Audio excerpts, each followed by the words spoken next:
Bobby, thank you. For a while today, the phrase Obama era was trending all over social media because of two moves by President Trump's administration undoing the work of his predecessor.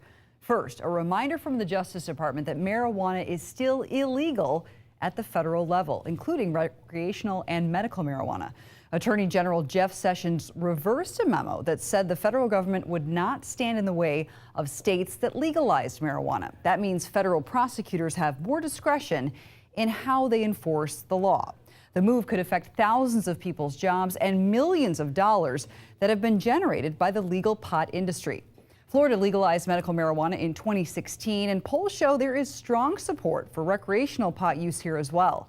Nightside's Sarah Rosario spoke to people who are worried about what Sessions' memo could mean for marijuana users. Gary Stein and his wife Monique come here to Trulieve, one of Tampa's medical marijuana dispensaries, for her glaucoma. Sometimes have it 2 to 3 times a day, sometimes only 2 to 3 times a week. The disease started taking her vision 7 years ago. Now she's blind.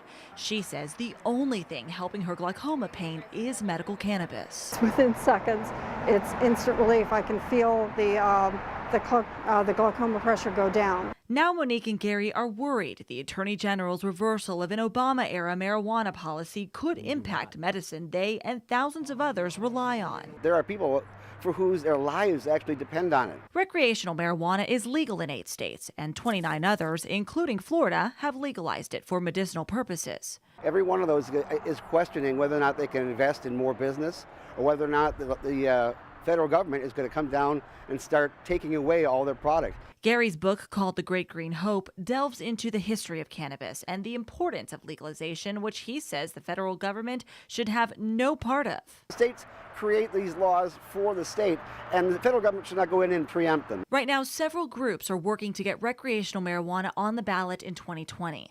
While 71% of Floridians voted for legalizing medical marijuana, according to a recent Gallup poll, 64% of voters support recreational use nationwide.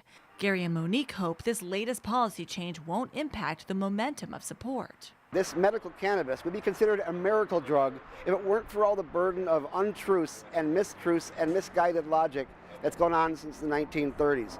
For now in Florida, nothing changes. In the meantime, those who support legalizing recreational marijuana here will have to wait to see when it shows up on the 2020 ballot. Sarah Rosario, 10 News. During his campaign, President Trump said marijuana laws should be left up to the states, not the federal government.